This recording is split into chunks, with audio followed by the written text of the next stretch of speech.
Maka awal dari nubuah itu apa? Menaukan, al-i'lan, mempermaklumatkan Allah di alam raya ini. Makanya nggak ada nabi kecuali memaklumatkan diri. Saya dulu awal-awal Habib Soleh mau nyai, saya bilang orang alim itu harus ngaku kalau alim. Habib juga harus ngaku kalau Habib. Yang orang miskin tidak usah ngaku, sudah konangan.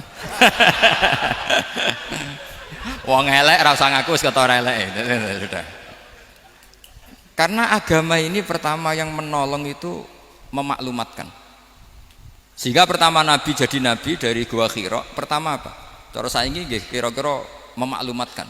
Tapi reso dibahasakno jumpa pers. Tapi yang jelas pertama yang dilakukan Nabi setelah di Gua Hira apa? Memaklumatkan diri kalau beliau adalah Nabi. Sehingga dikumpulkan semua, terus beliau memaklumatkan diri kalau saya ini Nabi. Karena nggak ada artinya Allah kalau tidak dimaklumatkan.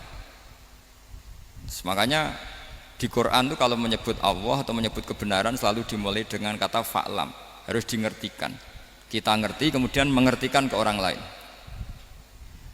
Makanya saya sering dulu bilang ke Habib Soleh, nggak boleh orang soleh menyembunyikan diri. Karena nanti kalau orang-orang soleh menyembunyikan diri, sing zuhara ala wajhil ardi adalah sesuatu yang nggak benar. Coba misalnya gini, orang bisa terhibur lewat dangdutan, terhibur lewat maksiat. Sementara orang nggak bisa terhibur lewat thala al-badru alaina, asyraqal kaunu bihaja dan sebagainya. Maka orang-orang soleh adalah orang yang bisa memaklumatkan Allah, memaklumatkan Rasulullah, memaklumatkan Quran dan supaya itu diterima. Karena awal dari orang terima itu tahu dulu. Nah ini tahu saja ndak. Makanya Nabi Ibrahim susah, ya Allah, engkau zat yang begitu penting kemudian tidak diketahui. Ini apa-apaan, enggak fair. Akhirnya Nabi Ibrahim diangkat sebagai Khalil Rahman untuk menaukan atau untuk memaklumatkan Allah Subhanahu wa taala. Nah, sebelum itu beliau dihibur. Diterbangkan ke langit, ke alam malakut. Kamu susah ya. Kenapa susah? Karena zat sementing engkau kemudian tidak ada yang menyembah. Terus dijak ke alam malakut, ditunjukkan sekian juta malaikat, sekian ribu malaikat semuanya membaca tasbih takbir. Ibrahim senang. Oh ternyata sing seneng jenengan banyak. Loh, coba kalau kita punya kiai kayak Mbah Mun, semakin yang seneng banyak kan semakin kita senang. Kalau nggak ada yang tahu kan kita tersiksa.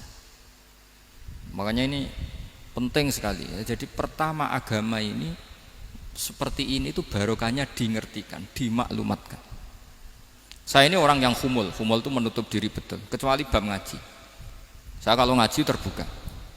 Sampai saya tidak tahu apa ada yang streaming apa direkam, saya tidak tahu. Pokoknya saya satu-satunya saya mau terbuka itu pas ngaji.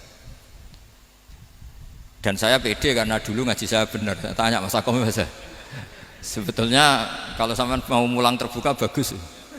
Potensinya dua, konangan alimnya atau konangan. Ya resiko terbuka kan itu kok. Konangan alimnya. Nah daripada potensi yang kedua terus nggak mau ngajar ya humul. Syaratnya wali ku humul. Oh, humul itu nggak menampakkan diri. Memangnya mau menampakkan apa kalau nggak bisa apa-apa kan? Jadi saya tidak tahu itu humul apa bagian dari pengamanan diri. Apa mas? Apa? Aim. Jaga iman. Jadi Nabi itu pertama yang dilakukan apa? Memaklumatkan kalau Allah itu Tuhan. Jadi ciri utama orang soleh itu kalau kebenaran tidak mendominasi bumi ini. Jadi ciri utama orang soleh itu seperti itu. Makanya kenapa saya milih manhaj. Tentu Habib Soleh tidak harus niru saya karena antar orang alim tidak boleh saling mengikuti. Tapi juga seterusnya nggak boleh saling ganggu. Saya itu ngaji di mana-mana itu guyon. Karena bapak saya suka guyon, Mbah Mun suka guyon. Alasannya bapak dulu sederhana. Orang sudah nyari hiburan dengan maksiat. Sehingga agama ini harus membawa keceriaan sosial, membawa keceriaan hati. Karena Allah ngendikan kul bi fadlillah wa bi rahmati fa bidzalika falyafrahu. Orang tuh harus senang dengan kebaikan. Orang happy dengan thala al-badru alaina, happy dengan manaqibul akhyar, dengan fadhailul akhyar. Karena orang di sana sudah senangnya itu kalau ada maksiat. Nah sekarang agama dibawa orang-orang yang tidak menyenangkan juga. Ngaji teko wis merengut. Ada muridnya salah duduk marah, salah posisi meja marah. Lalu orang-orang kan mikirnya kan daripada ngaji dimarahin terus mendingan ndak kan. Makanya Nabi itu paling marah itu kalau satu kebaikan jadi problem. Mu'ad bin Jabal itu pernah ngimami lama sekali. Dan yang makmum itu akhirnya mufarokoh. Dulu belum ditemukan fikih, tapi orang ini sudah berani mufarokoh. Jadi ini termasuk mujtahid sebelum sebelum tahu Fathul Mu'in, tahu Wahab, dia sudah berani mufarokoh. Jadi sudah luar biasa. Karena bangsa ibadah yang agak-agak ngawur itu tanpa diajarin sudah do pinter sendiri. Dia mufarokoh. Ketika dia mufarokoh, komentarnya Mu'ad, dia munafik. Sholat belum selesai kok mufarokoh.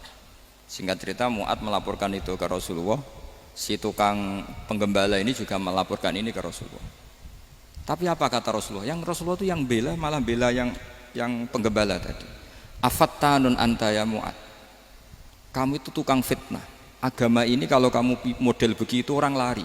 Basyiru wala tunafiru, yassiru wala tu'asiru. Padahal ini baca Quran panjang, harusnya akan ibadah. Tapi karena ini menjadi problem sosial, orang menjadi tidak nyaman jamaah, itu sudah disalahkan Nabi. Karena tadi, kalau agama ini jadi problem, maka masalah besar. Makanya sifat dasar Rasulullah apa khafiful ma'unah, biayanya murah. Makanya saya ngaji di mana-mana ya suka seperti ini. Mejanya enggak jelas, pengunjungnya juga agak jelas. Semakin kacau semakin baik kira-kira.